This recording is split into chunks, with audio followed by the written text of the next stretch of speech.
Hello, and welcome to another episode of Some of Our Parts, the podcast where two friends talk about the movies that add up to make us who we are. I'm Lindsay, I'm Jim.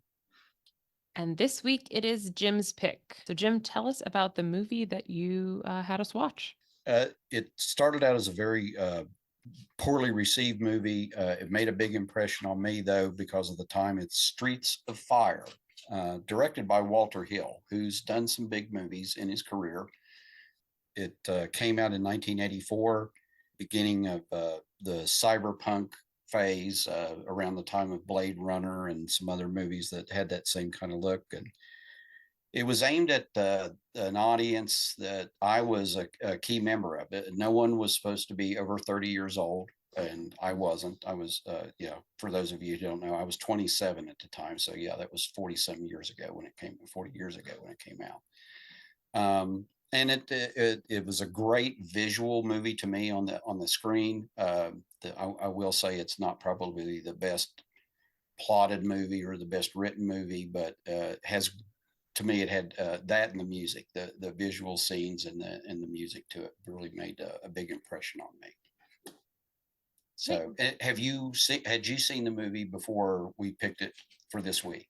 I had never heard of this movie at all. I was not aware that it existed before you picked it. So this was my first time watching it. Again, this was another movie that we're talking about that preceded my birth.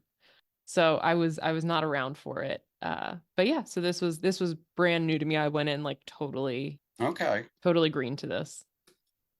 Well, I'm interested to hear your views on, how you perceive the movie and what you thought of it.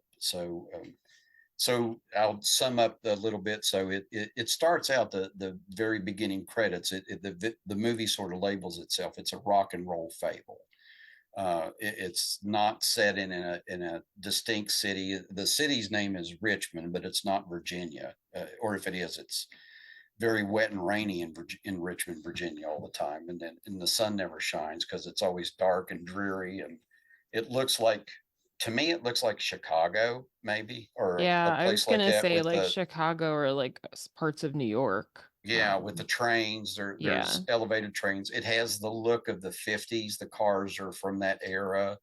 Mhm. Some of the clothes and the hairstyles are from that. There's a lot of ducktail hairdos for the men. For those of you who don't know, it's the back of the hair. They, when they style it to look like a duck butt.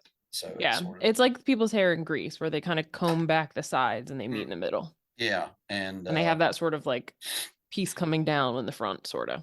yeah. There's but there's also some a lot of the clothing styles though are from the 80s. You can, Yeah. the baggy suits. To me, it looked very much like Miami Vice at the time, Mm-hmm. or Yeah. some of the MTV music videos that were coming out at the time.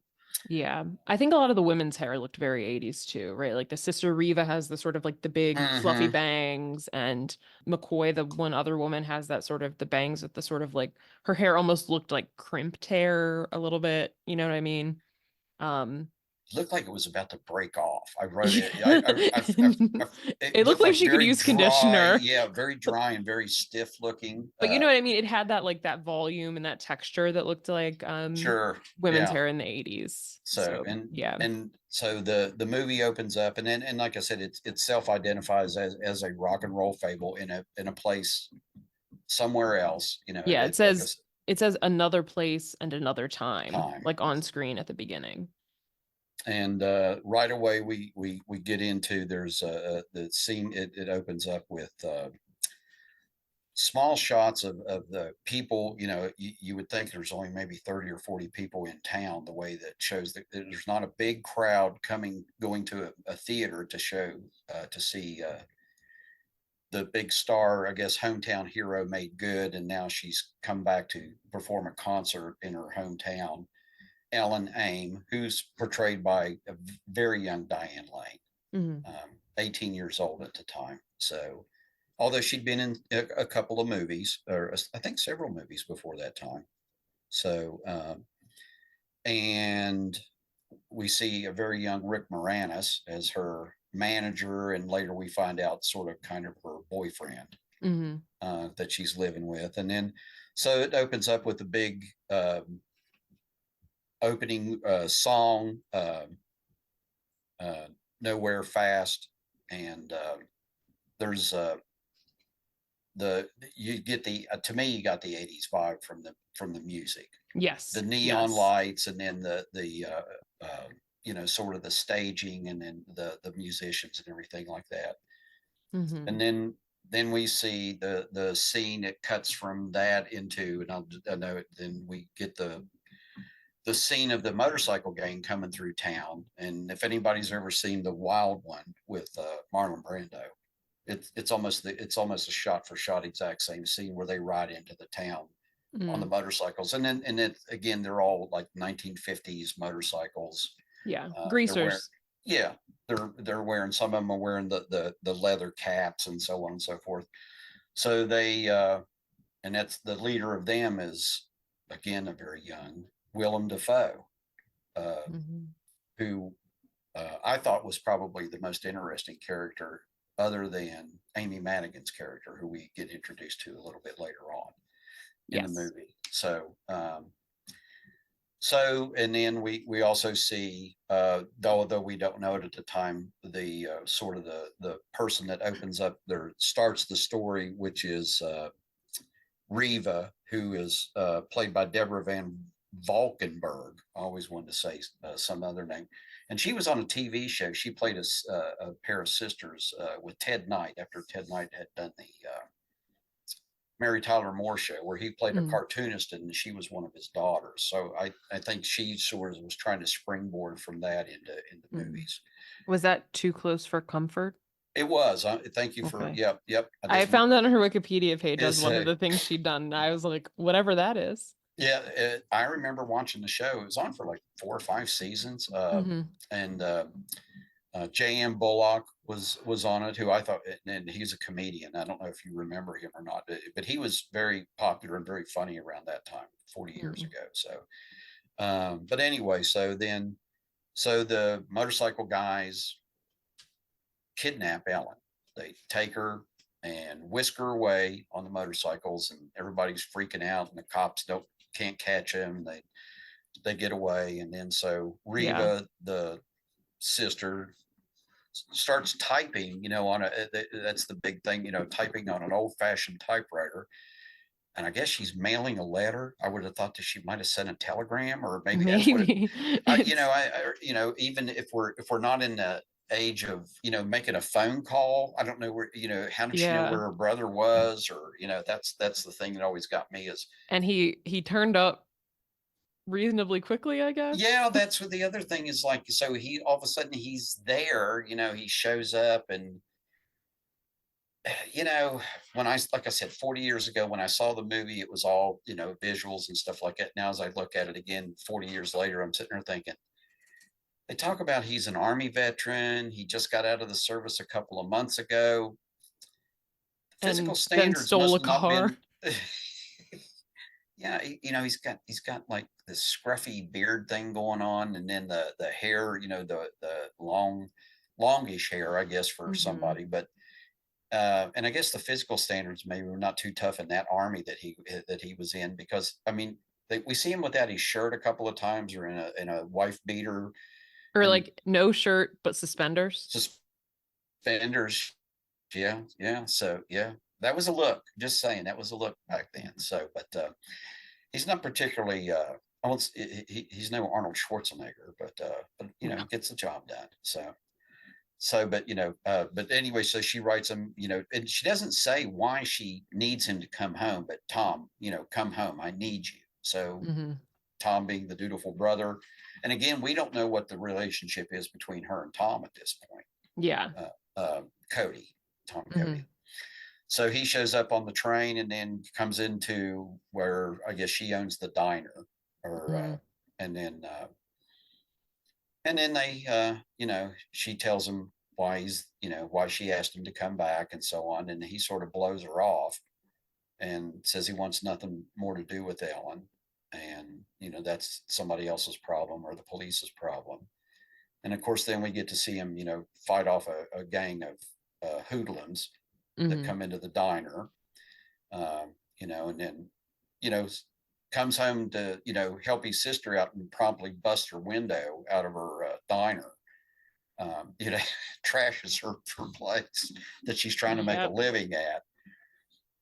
And then the movie unfolds and it sort of just ravels on from there. He finds changes his mind, decides he's going to get Ellen, finds a somebody who's willing to help him in the character of Amy Madigan's character, Hmm. and her name escapes me. McCoy, McCoy, thank you. Who turns also a out veteran, also a veteran, and we get the sort of hint. presumably a lesbian. Well, when he says something about her, or she's looking for a place to sleep, wanting to know, did he have an extra Hmm. bed? And he said, what's going on? And she goes, you're not my type, Yeah, so she yeah. says that more than once throughout the movie. So Yeah, I'm like, what is the implication? And she is sort of like rough and tumble. Like when we first meet her, she's uh beating up a bartender and hopping over the bar to help herself. Bill Um, Paxton, by the way, was the yes, bartender. Yeah, Bill so Paxton as Clyde, who also Clyde the has bar, the duck tail big ducktail. haircut, and yeah, his is like very exaggerated, Yeah. and a fake tooth, like a silver tooth, I Hmm. think. But yeah, Um, so she is portrayed as pretty pretty rough, and emphasizing that Tom is not her type. So yeah. there is an implication there that I was like, I guess. I think I Yeah, wrote but that it in my never, notes. I was like, all right, I guess she's not into, is she really specifically like, no, I just do not like you, or is you, she not into dudes in general? yeah. So, and I remember watching the movie, and like at 27, it just, at first maybe I didn't even, it didn't even occur to me whether or not that was the case or not. But and I've watched the movie several times throughout the years. Sometimes it comes on TV. So, but I sit there and I think, yeah, I think they were trying to portray her as a lesbian, but they didn't really want to come out and say that. Yeah. So, and so anyway, so then they go on, then they recruit Rick Moranis, who is Ellen's manager, Billy. And also, like, we find out that he's living with her. So we assume they're, a couple. Yeah. And and they need him to guide them through the bad area because he used to live there and used to book bands in Hmm. Hmm. there. And they also want him to pay them. Right, exactly. So yeah, because Cody says, well, guys like you always hire bums like me to do jobs like this. It's the writing wasn't Shakespeare. Let's be honest. There was a lot of cliches, a lot of and Billy talks in Rick Moranis's character talks in what I used to call patter. It was always the sort of the fast speaking, hustling kind of, making a Hmm. deal, trying to, make a buck out of some situation. Yeah. So he agrees. At first, he says, well, he doesn't think he can do it, and then but he agrees to go ahead and pay Cody if he can get Ellen back. So, and you get the feeling that he's more concerned about getting her back so she can make money for him as opposed to being Yeah. romantically interested. Yes. Yes. She's got to go on tour because he's like, we Mhm. never should have come back to this shithole, and uh, we need to get going. He does say shit a lot. He says, Yes. yeah, like I'm not going describing back to the stuff, battery. That's the shits. or I'm a shithead. And, Yeah. That is, I did notice he says that a lot of a times. lot of times. It's a go-to word for him. So miraculously, I guess the police don't want to go into the battery, this really crappy part of town, because the biker gang, they rule the turf, or whatever you may. Hmm. But it's okay for Cody and two other people. One, Amy, and McCoy has, she has a gun, and Cody gets a couple of guns, but Rick Hmm. Moranis has just got money. So, Yeah. so To be fair, they do have him wait in the car. Like, you stay out here. good point. So, but they take on in an entire motorcycle gang and all their cronies and stuff, and lo and behold, Cody rescues Ellen, gets her out of the.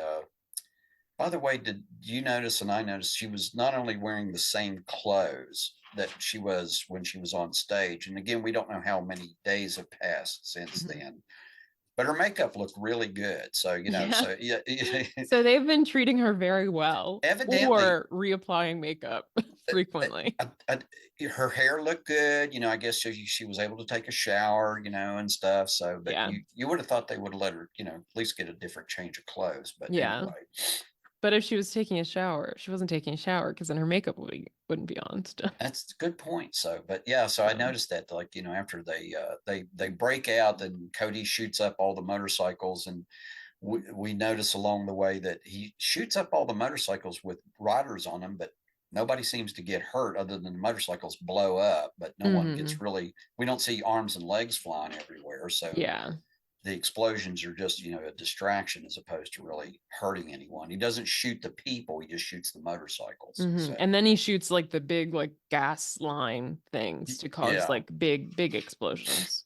But yeah, no one appears to like catch on fire or anything.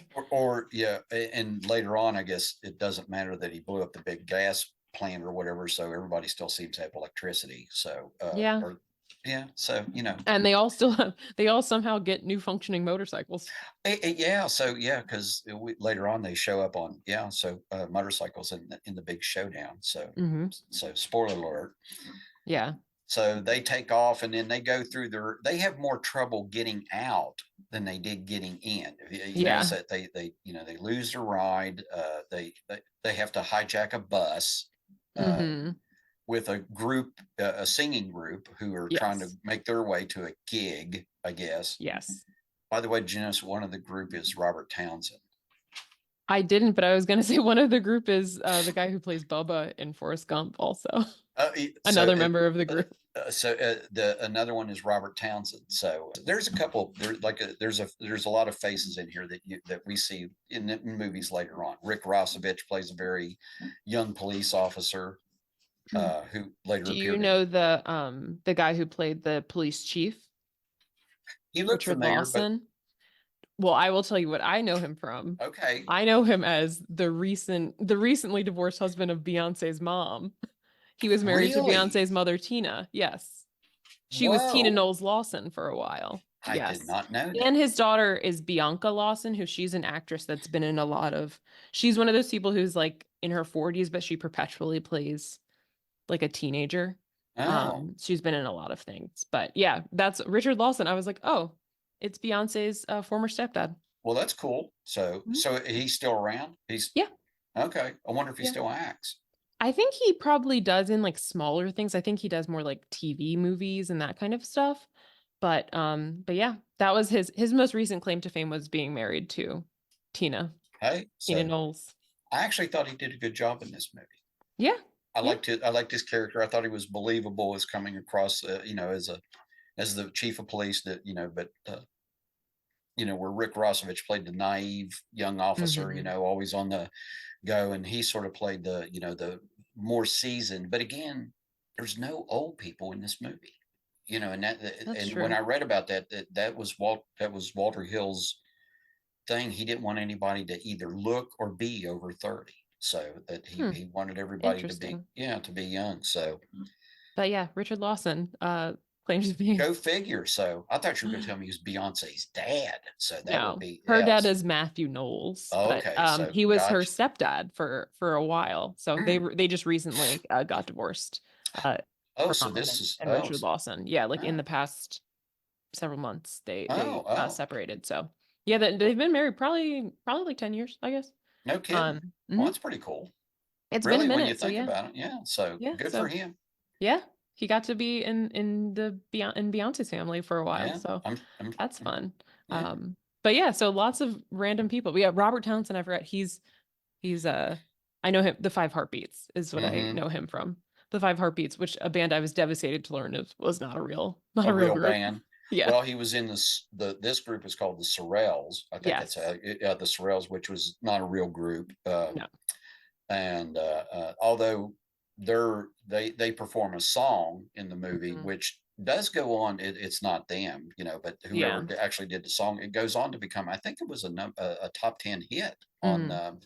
I think they were in the video too Yeah, they of the were. song. Uh-huh, they were. So yeah, I forget who did the vocals and stuff, but they did have they had the choreography down.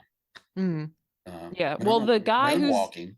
the guy who's the lead singer in of this Sorrels, I forget the actor's name, but I was reading his page because I was like, oh, do I know him from somewhere? He's in Michael Jackson videos. He's in like the Beat It video. Oh, okay. So it makes So sense that yeah, he there would you be good go. at choreography, including moonwalking. And they did it very smoothly. So it was good. It was good shit He learned from from the best. from the best, I guess. Yeah. So I think he stole that. yeah. So yeah, anyways, so So their our party ends up hijacking the Sorrels bus. Then like police come, but they gotta fight police, and then they end up on the train. They end up back in the Richmond at yeah, some point. well, I guess the next day, because Yeah. it's in the morning when they finally make it, and Yeah. Yeah. The sense of time in this movie, it was hard it's to very know. compressed. Yeah. It seems like everything takes place in the space of just a few days, maybe at the most. Yeah. Yeah. For people who haven't seen it, this movie is 90 minutes, which normally for me nowadays is a plus for it. Although I wonder if this movie could have used a little more time I think to it could have flesh used a some little things more. out. Could have used more plot. Uh, Yeah, so like more time to like yeah, to give us a develop a give story. us a little something. Yeah, because apart from, again, the visuals, the music, the cuts, I did like the way they cut from scene to scene sometimes, Hmm. using it's not a fade in really, but it's sort of an abrupt cut, but it was like you know a, I don't know if there's a term for it, but Yeah, like there was one point where like it cut to Willem Dafoe's face, but it like sort of was like lines. It was like a PowerPoint yeah, transition. yeah, You know, exactly. one of the So like the Shutter PowerPoint transition, like with like lines across the mm, screen. At first I was like, is there something wrong with my TV? No, that was on purpose. and I guess we should talk a little bit about the lead character, Michael Pare, who plays Tom Cody. Yes. Oh, do we want to hold on? The rest of the movie, Oh, sorry. basically, no. So Ellen's gonna leave and go back on tour. He's like, I'm done with you. She's mad at him. Presumably, they have been in a relationship before. Yeah, they That's were. sort of why the sister called him back to like be like, go save your ex-girlfriend. And he's like, I don't care, blah, blah, blah. But he does. And she's mad at him for like taking money for rescuing her, but then they like reconcile and she's like, I love you. And he decides she needs to go off on her own. So he knocks her out. This is after the police chief, Richard Lawson, has told him like Raven, which is Willem Dafoe's character, kind of wants to fight you. Mhm. And then he'll kind of he said he would basically do no more like wrong. He just wants to kill Tom, Tom. basically. Yeah. So the police chief is like, get out of town, protect yourself. Long story short, he goes to leave town, but then he comes back because the police are going to try to arrest Willem Dafoe, but he goes like with his little air horn, and all the other biker gang guys, like a bajillion biker gang guys, roll up. So they outnumber the police. At this perfect moment, Tom shows up in his stolen car, and they fight, and Tom wins, and they leave. The end. And Oh, and then Ellen is on. She's on tour. He lets her go. right. He They leaves with sort of, he tells her, yeah, that he's, yeah, no, you don't. He tells Billy she needs you more than she needs me, and he tells her, if you ever need me, I'll always be there for you, but this is what you need to do. yeah. And then he rides away in his stolen car with McCoy, Amy Coy. Madigan. Mhm. So yeah, sorry, I cut you off, but No, no, no, no. You were fine. Michael, I wanted to conclude the story for people because No. I know that I they were get like, distracted. what a So well-developed story. I need to mhm. know the end of it. Yeah. So Um, everybody's happy yeah, except I Tom yeah. and Ellen. But he's like he's a self-sacrificing man. So he fulfilled his purpose, I guess. But He did the noble thing. yeah. So Michael Pare is the main character, this Tom Cody. Cody. So I had never heard of him before, but then He did a movie called Eddie and the Cruisers, okay. Yeah, where that was before this before one. this, and then, and I don't know about you, but when I watch this movie again, I get looking at him. I mean, you Mhm. can tell he's young. I mean, Yeah. but he sort of has like what we would call soft eyes. He almost looks like a Elvis Presley sort of Mm. reminiscent of that. He is a good looking man. He's a Hmm. young man, but he doesn't look particularly menacing or anything like that. So where you would, although a complete opposite of Willem Dafoe, by the way, who I Yeah. think is scary as hell looking in this movie, especially with that hair. Uh, Yeah. and Yeah. he Although he might looks, weigh 120 pounds oh soaking my God, wet. he's so thin. But he does look less scary in this movie because he still has like baby fat on his face. The, Whereas like the way he looks in 2024 is like, oh, he has he's no fat gaunt. on his face anywhere. He's very gaunt, so it makes him look like it makes his eyes look kind of buggy, and he looks more scary now than he does in this movie. But he is more menacing in this movie, and I think maybe Michael Pare. That's why he talks in that weird voice in the whole movie because he needed to sound menacing.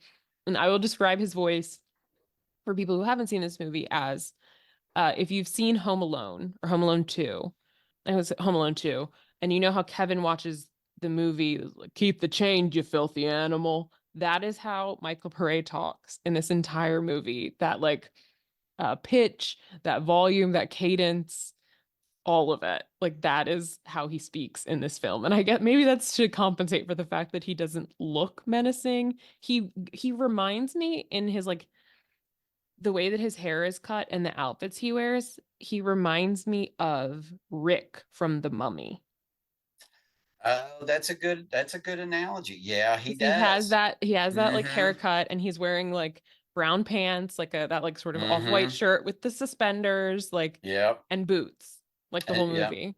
So I'm like, oh, that's he's borrowing Brendan Fraser's outfit from The That's Mummy. and also the you I just thought of it. He doesn't sound very smart when he talks. You No, know, that's the other. I was like, he sounds like that guy from Home Alone 2 mixed with like Sylvester Stallone. yeah, it's almost like it's tough for him to come up with more complete sentences or witty repartee or comebacks. It's like he just where everything is a cliche. Maybe he watched Rocky to like learn how to be a tough guy, and so It's I'm just gonna talk like this the whole time. yeah. Adrian.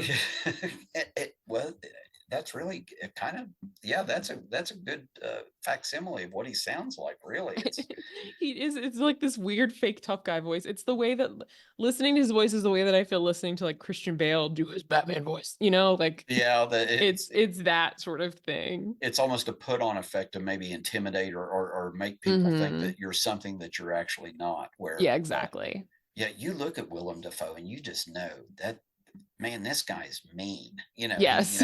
He And is the bad guy. he is the bad guy. He's not going to be, and no matter what happens, and we come down to the fight.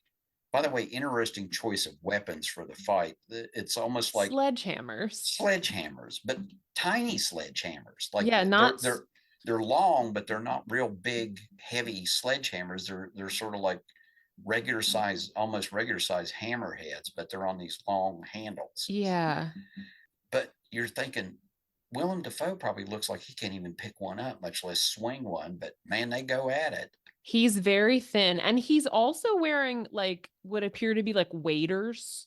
Like the like It over looks like rubber yeah, like rubber overalls. So like what you wear when you're going like fly fishing. with no Or shirt. like yeah, no shirt under it. Or like what you wear, like that's like what my snow pants look like. Like if I'm gonna Hmm. go Yeah, skiing. skiing or snowboarding, that have Hmm. like the bib. Yeah, I was like, but what's this outfit? I know, and it's like You can't be evil and menacing looking like that. not really. So, but again, And he's the so pale. I oh feel god, he's not that pale. Like when I see him in movies now, he doesn't look that pale. he He looked looks like a like vampire. they kept him out of the sun for a time to Yeah, prepare for this movie. uh, which he plays, by the way, later on in the movie. He plays Nosferatu. Well, I can see that.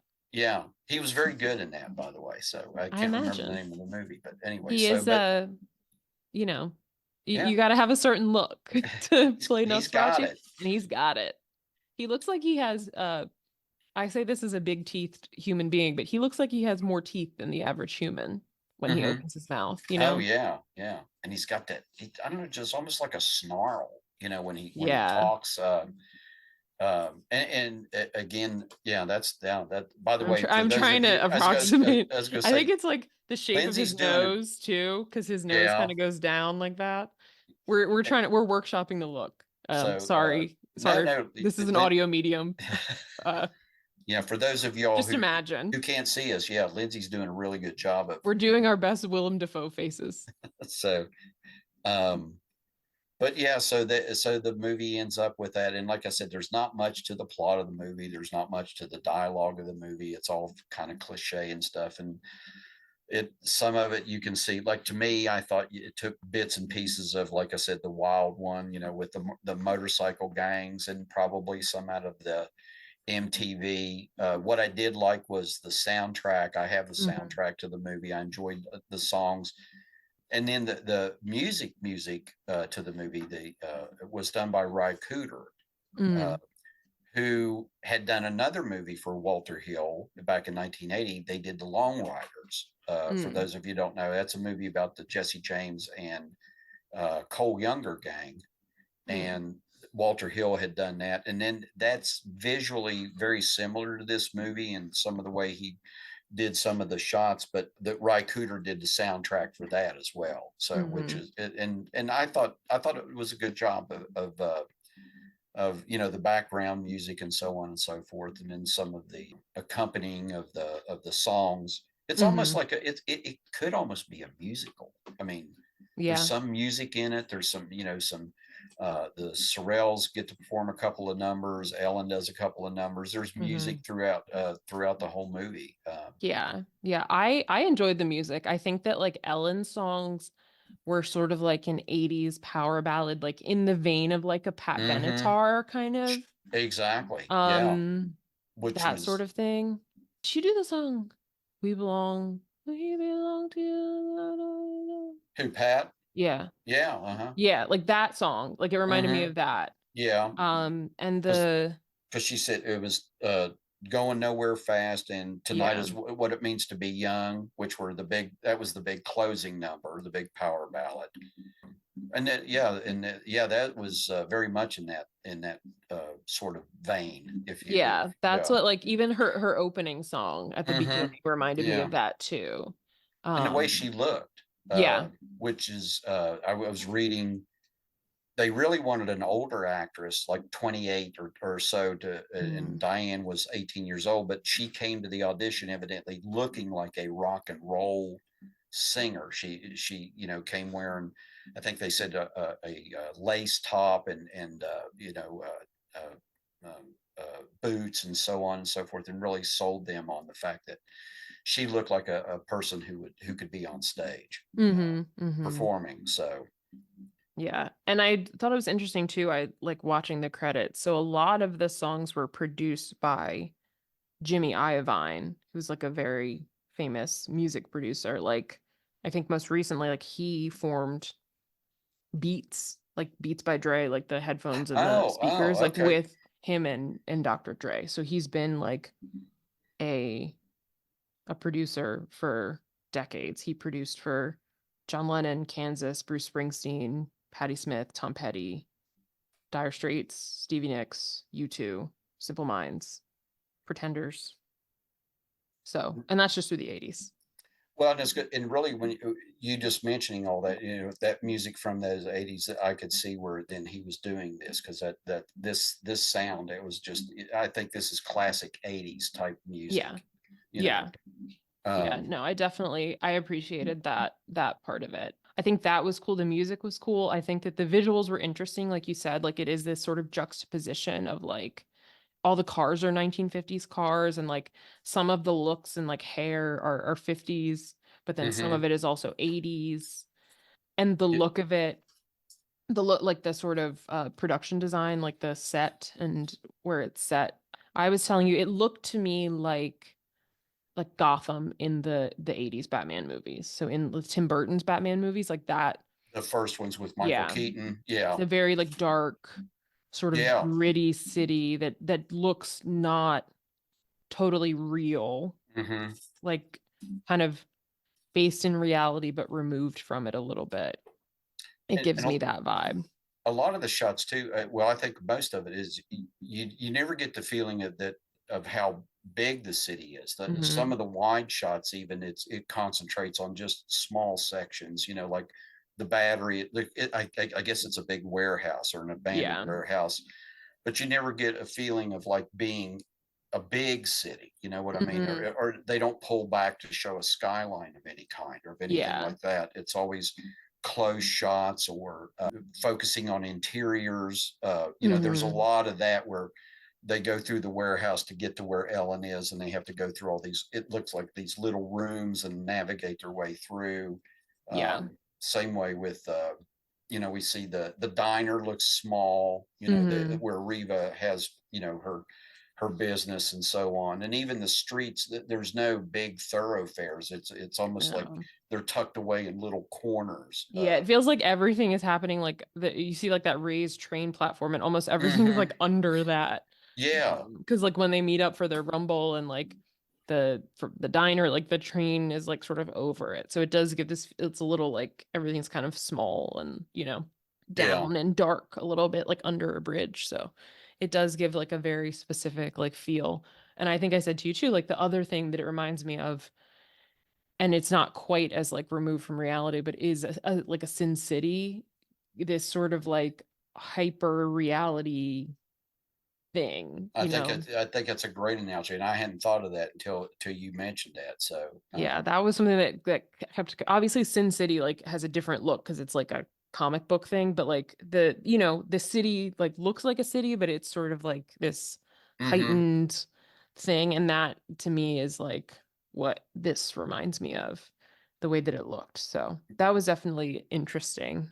We started talking about some of the actors and the characters. So like Michael Pare, we talked about Ellen, who's played by Diane Lane. We talked about, I think people know who Diane Lane is. If you don't, like, get with it. She went on to have a very good career, but Yeah. you had pointed out that this movie stalled her career, and they were hoping this would be a jumping off point because for her to get into different roles, I guess. And Yeah, then yeah. So I think this like movie you failed at the box office. yes, it was a box office and critical failure. It did not recoup its money that they spent on it. Yeah. So it was not successful. So she this kind of stalled her career for a few years. Like she did a couple movies later in the 80s and then she did a mini series that sort of put her on the map in 1989. And then I think the 90s were good for Diane Lane. Hmm. 90s and 2000s because like I think of her like Unfaithful. That's a very disturbing movie, but that's Yeah. a good movie too, as well. Yeah. And like Under the Tuscan Sun. Oh yeah, yeah. She was recently on Feud Capote versus the Swans. Oh really? Yeah. Okay. She played this like socialite woman Slim Keith, who was Mm, like had been a friend of Truman Capote, and then obviously he like Truman. uh yeah, he wrote a book that was like clearly about all of these women and like talking shit about them. So they stopped being friends with him. And then And he acted he surprised. yeah, and then he continued to drink way too much and then he died. But yeah, so Diane Lane, get with it if you don't know who she is. She's great. Rick Moranis, as we said, plays Billy Fish, who is her manager and maybe boyfriend.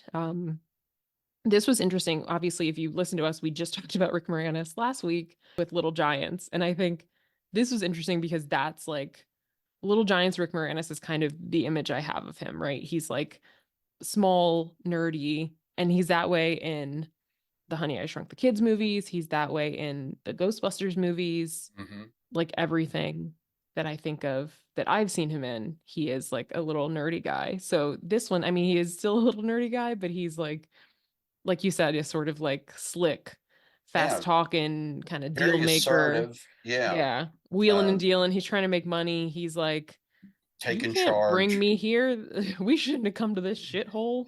Um, all that kind of stuff. So that was an interesting change. Oh, the other thing, like Seymour in Little Shop of Horrors, like Right. Yeah. he's usually like very much more like meek, and definitely not in this movie. No, So yeah, he comes across as very, like I said, very assertive. I think very almost too aggressive, hmm but then you think, well, that's how his character gets things done. If he was yeah, booking bands into this, shithole in the Battery, every place he's ever been has evidently been a shithole. yeah, Um, and that's where, I guess where he's trying to get away from. Even little or the city where Ellen's performing in Richmond, where she gets kidnapped, it's a shithole. So, yeah, yeah. so they never say where it's not a shithole. They never say, "Oh, we need to go to New York or Philadelphia or whatever," but we just need to get out of here. So, Yeah, yeah. but So we don't know. Well, who knows? yeah, What is not a shithole? This it does give a little dystopian like the vibe of it, so maybe everywhere. But could be. yeah. So one of the other characters who plays a very short scene, and I don't know if you recognize him, while they're in the Battery trying to find out where Ellen is and so on, the weird character with the wild bushy hair. Oh, Did like you? the under the bridge. I was Yeah, trying to figure out who that was because I Ed did Begley recognize him. Jr. Oh, okay. I was like, I know who that man is. Yeah, yeah. I've So seen him, but I like couldn't. I was like trying to look up. I was like, does this I character mean, have a name? outside And of I think he's Man Under Bridge, or I don't know if there's actually the character has a name, an actual name or not, yeah. but great whoever did the hair for that, that was, like I said, Mm-hmm. some of the hair in Mm-hmm. this movie, and some of the characters, well, yeah, I don't know if that's Diane Lane's hair, real hair or not, but that's it's always perfect, and it's Yeah. got that sort of long shag cut, that it used to Mm-hmm. be real big in the 80s and so on. So, Yes. and then you brought it. I did not know Beyonce's stepdad was the chief of police. I had Deborah von Valkenburg as the sister Riva, who we Yes. talked about had a small TV career, Mm-hmm. and Amy Madigan, who Amy went on to do a Madigan. lot of good things. Field of Yeah. Dreams. And I can tell you what I know her from because when okay. I saw her face, I was like, oh, I know that lady. She was on 2 episodes of Criminal Minds. Oh, okay. There, I'm trying to think. So if you anyone who is a Criminal Minds person, um, there are 2 episodes in earlier seasons because they're both ones where Mandy Patinkin as Jason Gideon was still on. There's ones with Frank, the serial killer, who's played by, is he Keith Carradine? It's one of the Carradines. I think it's Keith Carradine. I think it's Keith. Um, yes, yes, yes, yes. So he plays Frank. I think one episode's called like No Way Out or The Evolution of Frank. Those are like the 2 episodes. But he has this woman named Jane who's like this like crazy woman, like psychotic woman that he's like Hmm. obsessed with, and Amy Madigan plays her. I can I was see like, that. I saw her face and I was like, that's the crazy lady from Criminal Minds, who had like a little like flute that he gave her that was made out of a human bone Ooh, because okay. he was a serial killer. So that is what I know her from. I like saw because I was looking at her Wikipedia page and like the picture on there is old, so I wasn't sure. I was like, oh, I don't know. But then when I saw her face in the movie, I was like, oh, it's Jane. It's Jane from of Frank. See, I know her like as the biggest thing I ever saw her was Field of Dreams, where she played Kevin Costner's wife. Uh-huh. I have So not watched that movie. okay, it's Sorry. okay. That's that's a I do a lot of football movies, not so much baseball movies, I guess. Oh, okay. Um, So that's all right. Nothing wrong with that. I'm trying to think. That's the all the characters that sort of stood out to me. And I know there's probably a lot more that we talked a little bit about Robert Townsend, who went on to do other things and yeah. did his There's thing. one other person who's a person that like I recognized. She has Mhm. like a very bit part. I think her name in like the list of characters is Baby Doll, but I don't know if Oh, she's like a fan I know you're talking the of blonde lady. yeah, she's a fan of Ellen who tells them at one point like, "Oh, the police are looking for you. You got to like get Mhm. out of here." And then she just like insinuates herself into their group and travels with them. From Yeah, it's good. at first Yeah. they were like, "Lady, go away," and then she said that, and they were like, "Okay, I guess you're with us." Um, she is E.G. Daily, so she's been in some movies, and she's also a really prolific voice actor. Oh, okay. Um, she's in Pee-wee's Great Adventure. She's Dottie, the girlfriend. Like, Mm. I think there's like a gif that I always think of where he's like, I'm a rebel, Dottie. She's Dottie. And then she's also in the movie Valley Girl with Nicolas Cage Oh, in the okay. 80s. She also, and again, this is probably big for people of my generation, she is the voice of Tommy Pickles on Rugrats and the voice Can't of, say that I know that one. yes, well, iconic 90s cartoon. Okay. Another iconic cartoon, the Powerpuff Girls, she is the voice of Buttercup, who is the green one. Oh, okay. Yes. All right. Because I was like, that name, I know I've seen her before, so I had to look her up. But yeah, so I know her from Pee-wee's Great Adventure and Pee-wee's Big Adventure and Valley Girl. And then I know her voice from Tommy Pickles and Buttercup. Buttercup, my favorite of the Oh, Powerpuff Girls. of the Powerpuff Girls. Okay. Yes, Buttercup, she's the toughest fighter. That's how they describe her in the theme song. So, Okay. but yeah, so lots of people that you have seen in other things. If you watch S- this, you can So, definitely make a game of it. Of like, where have I so, seen this person before? so luckily, even though this movie wasn't a commercial or critical success, it didn't kill their movie careers. It may have stalled them a little bit, but they Correct. all went on to become, other than Michael Pare, but although we talked a little bit, he's not been in any big stuff, but he is a busy guy. Yeah, yeah. If you look at Michael Pare's Wikipedia, like there's at least 3 projects like per year. He's doing a lot of like TV movies and like smaller roles, but my man keeps working. So good for him. He's like small roles and things. Like I was looking, he's in so like in Hope Floats with Sandra Bullock, you know that movie? Oh, I do know At that the movie. Yeah. beginning, her husband, she like goes on a talk show with her husband and he reveals he's been cheating on her. Mm-hmm. Michael Pare is the husband that's been cheating Oh, on her. okay. Or like for Um, example, in he's in the Virgin Suicides and like there's like the boys, the like high school boys that they hang out with. He's like the adult version of one of maybe Josh Hartnett's boy. I don't know. I don't remember which boy, but he's one of the like Trip, I think, like as an mm-hmm. adult. So he has small roles, but like in a lot of things, like a very long list of things. So he's keeping it moving. So good for him. He also I did a say. movie which I saw, and probably right after this movie, it was called the Philadelphia Experiment, where Mm, they play. It was a movie about during World War II. The U.S. was dabbling with time travel, and mm, he was a sailor, and he was um, one of the sailors that they picked to do to try this out and so on. But yeah, I was just looking. Yeah, he does a lot of stuff. So oddly enough, he's younger than I am. Oh boy, by a well, year, but that's okay. So that's not much a year. yeah, so um, but so and I'd like to talk a little bit too before we wrap it up about Walter Hill, the director. Okay. So Yeah. those of you who don't know Walter Hill, so back in the late '70s, early '80s, he did we did Aliens, the second Alien movie, which Hmm. he in which I think is a good movie. It's not as good as the first one, but it is a good movie. But Yeah. He it's produced a all of them though. He was the executive producer on like including the like the ones that are coming out now. right, He's exactly. Yeah, he's still with us, but he's like mhm. I think he's like 84 years old or something like that. Yeah, So but he's he's he's still producing alien movies, so yeah. good for He him. did, but his big break, he did 48 Hours Hmm. with Nick Nolte and Eddie Murphy, And and the whatever the sequel to that, I don't know. I don't remember what it's called. another 48 Oh, okay, I hours. was gonna. Is it called 48 More Hours? It's like something I think it's similar. another 48 hours, but he said that that's what gave him the money and the muscle to do this movie, Hmm.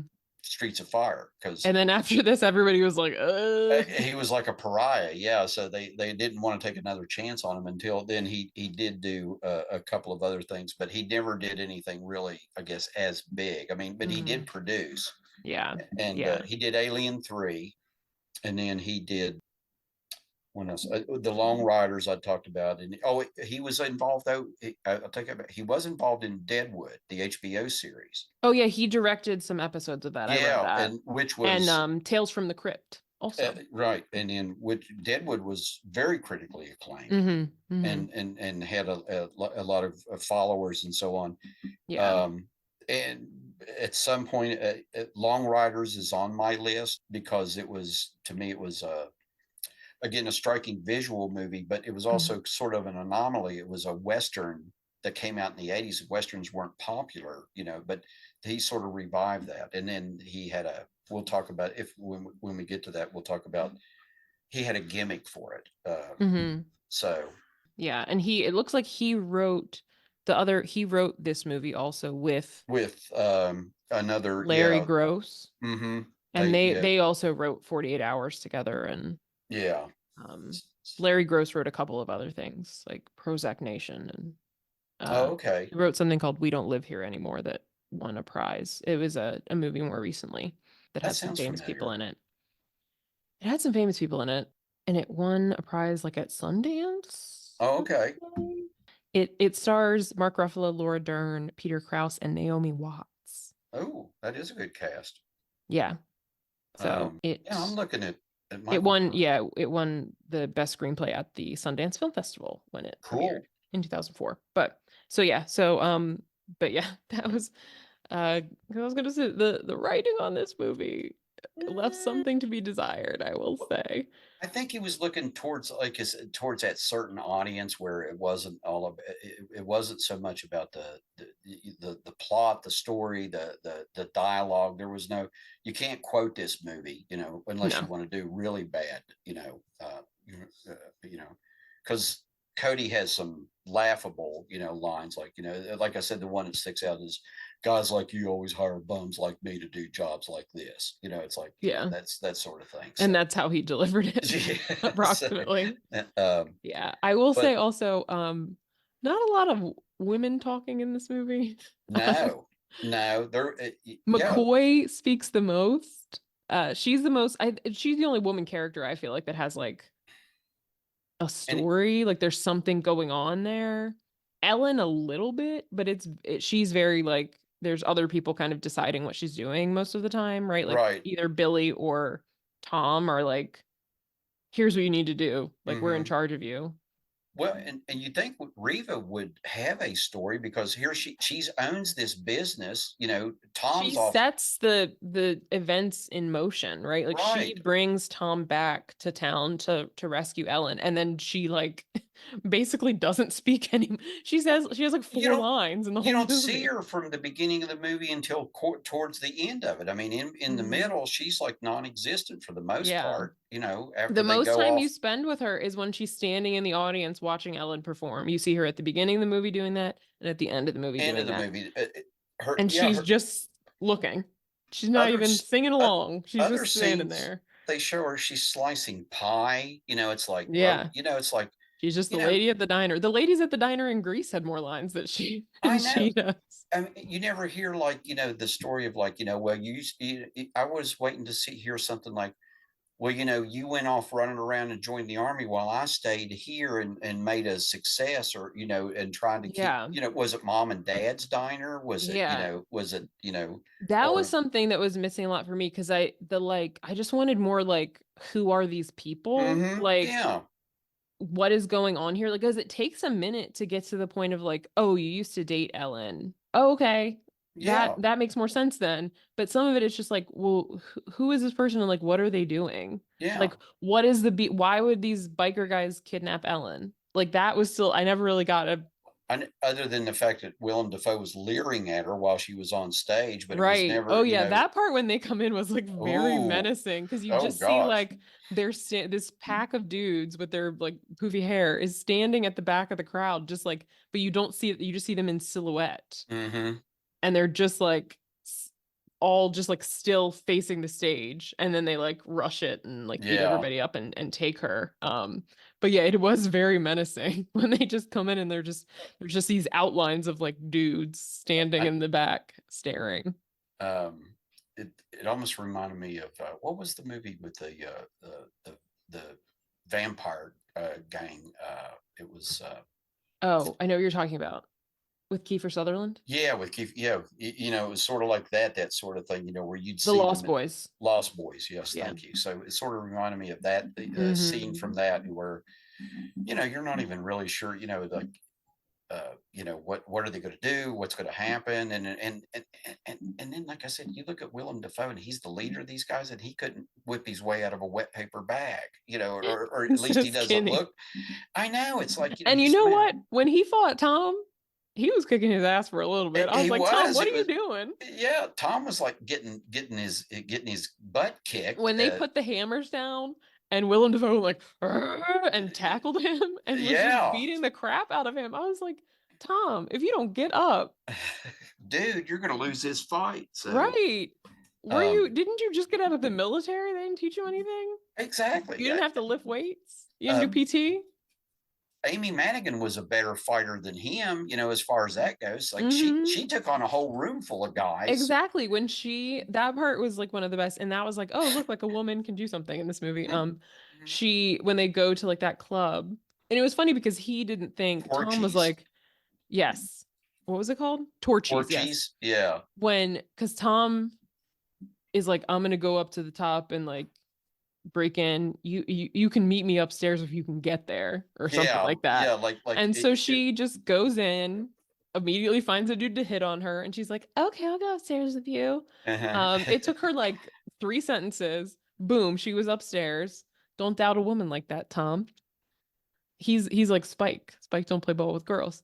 Um, so she gets up there and then she pistol whips him and then goes to the room with all the other guys, including Willem Dafoe, where they're playing poker, holds him at gunpoint, and is like, "Where is Ellen?" Yeah, And she shoots a guy. So yeah. Who comes after her? That's McCoy holding her own. McCoy making things happen.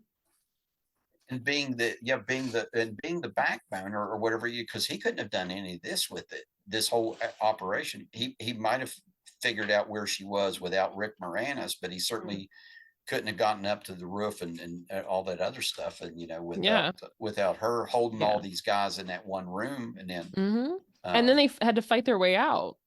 So you yeah. couldn't have done that without her. And in talking about lines, I think she had some of the best lines. Two of them, it's like when the first guy, she says, "Oh, I'm going to play a game you guys really like. It's called Lights Out," and then knocks him out. And then when she leaves the room, she says, "Thanks, guys. It's been a slice." It's like, Yes. I love that. So, like I said, of the all the actors and so on, no disparaging of the other ones and whatever, but I think her and Willem Dafoe were the most standout of all the people in the movie. So, Yeah, agreed. Agreed. For so sure. So I have a couple of questions before we oh, wrap up okay. to get your thoughts on. So they Why did I call it pick this movie? no. They call it a rock and roll fable, Uh-huh. but in my understanding of the fable genre, going back to my man Aesop, a fable has a lesson. What is the lesson of this movie? I honestly couldn't tell you. I don't know. You're right. I don't know. It doesn't meet the true definition of a fable. Yeah, So I was because I think that was the thing that I was mostly left with. Like, what, like, maybe if they like, said a rock and roll fantasy, yeah, like, what is this like about? Like, what is what I mean? Like, what are they trying to say with there this? And it was don't like, and I don't don't think there always sing. has to be something to say, or like, I picked Spice World as like my first thing, but like, it's just like I don't girl know. I power think is Spike. fun. I think Spice Girls had more of a message than this movie did. Really. Yeah, I mean, it is like it's about like friendship and like working together and stuff. So, Yeah. Uh-huh. but yeah, this one I was just like, I mean, I guess it's like I guess there is something in like Tom that he sort of has like shut himself off from love and he sort of opens himself up to it a little bit. They kiss in the rain, Yeah. uh, Yeah. and he just because he at the beginning it was like very resistant. He's like, I'm only helping you Doing because this I'm for the getting paid money. for it. But then there is like, okay, no, he does still like love this person. He was just like hurt and jealous, I guess, that she's like pursuing her dream. Which Hmm. like, girl, you don't need him anyway. If that's the Exactly. case. Yeah. So But yeah, so like maybe like that's something. Um, I I don't never know. thought of it. Yeah, I mean, in that manner. Of course, like I said, this I'm I'm looking at it now 40 years, Yeah. forward. So Yeah. I mean, at I the think this is time, definitely one that if you're gonna watch it, maybe we don't need to think too hard about it. well, and again, when because I said jokingly, I said I thought you were going to ask me why did I pick this movie. It wasn't because it had some big message. Like I said, it was Mhm. fun to watch to me, Yeah. especially as a 27-year-old. It was like, hey, tough guy gets the girl and then and Mhm. lets the girl go, because Yeah. it was cool, the way the people dressed and stuff like that, and the music, again, that was just all the big Yeah. draw for me. Yeah. I mean, I think that like ultimately, like I haven't seen a movie like this, right? No, and It stands out in many ways. So I think that always has something. it's a Um, fun movie. I yeah. mean, as far as that goes, you don't have to read anything into it very deep or anything like that, Yeah. or Yeah. Yeah. But it was interesting. I think the mix of like 50s and 80s. That was the other thing that I wrote down. So like on the Wikipedia page, it describes it as it has the auto culture and music of the 1950s, which I mhm. thought was a mix. Like the cars, yes. The music I thought was No, I thought there was like bits of doo-wop stuff, like the Sorels were yeah, on the, but like I, most of the music I felt was more 80s. oh yeah, and the band at Torchies, and I can't remember now what the name of the band was. The guys singing it. Yeah, the very That sweaty man singing at yeah. Torchy's. They kept Although zooming in on his face and he was so sweaty. I thought he was blind for the longest time because it looks like either his eyes are always closed or it looks like he It's to can't keep the sweat see. out. I get the other thing is, and I made a note of this. And listen, people could judge me, but this is like they talked about how crummy this place was, and you go in there, and then there's a young woman up on the stage with a stripper pole. Hmm. Worst stripper in film history She because looks like if Annie Lennox was in the movie Flashdance. That's the vibe. She has like very short hair, skinny lady. She looks like very Annie skinny Lennox, but lady. she's wearing the black cutoff shirt that reminds Yeah, me of the like exactly. welding in But Flashdance. if she's there, I mean, I'm just saying, if she's a stripper, she's she's not stripping, so she's just dancing. So kind I of. mean, she was also mostly she was wearing like a fishnet body stocking, a thong, and like a little top. She did take off the top. Good point. Okay, so okay, yeah, so yeah, There so was only so much that she could remove. well, that's true. So, but I'm just, and maybe in looking back, I did read though where Walter Hill wanted to keep a PG rating for this Yeah, movie. So that makes maybe, sense. so then maybe that's why it didn't go, further. But you would think, because we talked about Sin City a little bit. There Hmm. was they didn't strip all the way, but however, Yeah. that was a dive bar. And But the violence is a lot more graphic in Sin City. Like you said, I think you mentioned too when we were talking about this, that you don't actually see any like blood in this movie. And mostly like they're not, you see a little blood like when they're fighting at the end, but that's pretty I was much gonna it. say only at the end, only Um, with Willem but like you don't Dafoe ever and really see like a human person get shot. Somebody gets shot like in the, I feel like she shot him like in the leg or something. McCoy shoots it, or maybe in the shoulder or something, Yeah, but like she she doesn't shoots like him shoot like, him in the head, and yeah. yeah, and And there's then no blood spatter. mostly the shooting, they're shooting like cars, they're shooting things to like make them explode. Mm. So they're not really shooting people. So you don't really see like people being harmed very graphically much, like until the fight at the end. And like I said, even that, like, whatever. I've seen What people be hurt like that in high school fights. was in the first fight that we see Cody get into with the hoods in the diner, with all he does is slap the guy around a little bit. I mean, He does all that like the flipping of his butterfly, the like butterfly knife, yeah. with So his butterfly knife, and then they just go like and he lots of keeps slapping and he back and keeps forth. taking it away from him and he gives it back to him. It's like, I know. I was like, what is going on I here? know. So Yeah, the fight scenes were interesting too. There's a lot of like cuts, a lot of the way the cut. yeah. Oh yeah, yeah. Very Mhm. quick cuts. Very, Yeah, yeah. Very, very. Yeah. So that was, which I thought was, again, it was different. So, yeah, but yeah, for anyway, so sure. But I yeah. steered you off the path. So No, it's you okay. had, Yeah, I was reading. So it said like I said, the auto culture and music of the 50s, which we agree with half of that.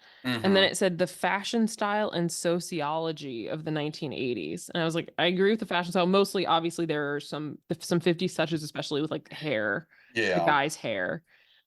The sociology of the 80s, I was like, I don't know what that means. Are you just saying because like there's a black person as the police chief? Like there's not like Jim Crow? Is that what it means? I didn't know Well, what that meant with the but sociology of the I 80s. don't either. But then you when I guess it's the state police stop the bus, and when they're trying to make their Mm-hmm. getaway, and they have a slur about the Sorrels. Mm-hmm. Mm-hmm. They don't use the N word; they use the S word. Mm-hmm. And then but so is that the sociology thing that they were talking about? I don't Where know, but it said the sociology of the 80s. So yeah, I it's was like, like I is don't that know what that means. I don't know. Maybe I think they were trying to make it. Like all the women weren't housewives, I guess. That's I like Yeah, maybe, yeah. McCoy was in the military. Riva owned a diner, Yeah, I don't know. That and part was confusing. I was like, who wrote this? Who wrote this on the Wikipedia page? I don't know. Let me So look at that citation. yeah, so like I said, if you haven't watched it and you're interested at all, I mean, don't be put off by what I say about the dialogue and so on and the storyline. You don't have to. It's not Shakespeare, but it's not Plan 9 from outer space either. So for those of you who don't know, which is it's so bad it's good movie from Ed Hmm. Wood. But yeah, try maybe try if you plus like Lindsay talked about, it's only 90 minutes long, so it's not like it's going to take up 3 hours of your life. Yep. Yep, I think it's, something fun to check out if you want something new. You Yeah. want to see some like early days of people that you're familiar with now, like we said, like Willem Dafoe and Diane Lane, especially Rick Moranis, Amy Madigan. If you've seen some of their more recent work and you're like, oh, what were they? You watched Poor Things and you watched Feud and you're like, what were they doing in their early career? Let or me or check this out. or Rick Rosovich, I guess, went from this right to Top Gun. So Hmm. played he was Iceman's wingman, or not wingman, but he's Wizzo, His his backseater. backseat guy. Yeah. Yeah. So, and Well, then if you ever there's want to another know movie what, we'll have to get to eventually. oh yeah, from the same year, I think, right? 1984, Maybe. 1982, something. I And then watched it if in the 90s. so, and I learned something. I always learn something when I talk over movies, especially movies that I've watched, that I did not know the chief of police was Beyonce's stepdad. There So you there you go. go. The more you So know, exactly. the more you So know. If people out there, if you only know Richard Lawson as the now former husband of Tina Knowles, check this out. See him in his earlier acting career. I think, like you said, I think he is good in this movie. He's mhm, clearly like trying to do right by this town. Uh, and is just woefully unprepared for a giant biker gang. So exact with a lot of guns, a a lot lot of of guns, guns. a lot Yeah. of guns. We He can just get guns. Willem Dafoe just blows that air horn and they just appear. hmm On evidently either recently purchased or stolen motorcycles, because Cody blew up a lot of them. So And yeah. some of them have like nice little like back seats you can Oh, stand on. That's what they put Willem Dafoe on after he has the crap beat out of him and they oh yeah. ride him Wait, away. doesn't it sort of look to you at the end of that when they do that? No, maybe I'm reading too much into that. What are you gonna say? Like he's dead? Like he's Jesus Christ. Yeah, like Oh. when they take him down from the cross. Wasn't he in a movie where he played Yeah, was he the last temptation of Christ? Is that Last Temptation of Christ. well, Willem there we go. Dafoe, man of many facets. There you go. Played a Also vampire, played son of God, played a Green Goblin. and did a good job. So, Yeah, yeah. He's and also very good in Poor Things. If you haven't seen that, uh, he's like a sort of mad scientist, but like he's also been experimented on. So it like looks all his face has like been oh sewn yeah, sort of together. disjointed. Yeah, And seen. whenever he I've eats, not seen the movie, but I've he seen has to that. like burp a big bubble at the end. Ooh, oh, oh. So It's like it looks sort of whimsical. It sounds gross when I describe it, but it's more whimsical in the movie. Oh, But okay. that's a good movie too, especially if you like weird stuff. If you're a Yorgos Lanthimos person. But yeah, no, he's great in that.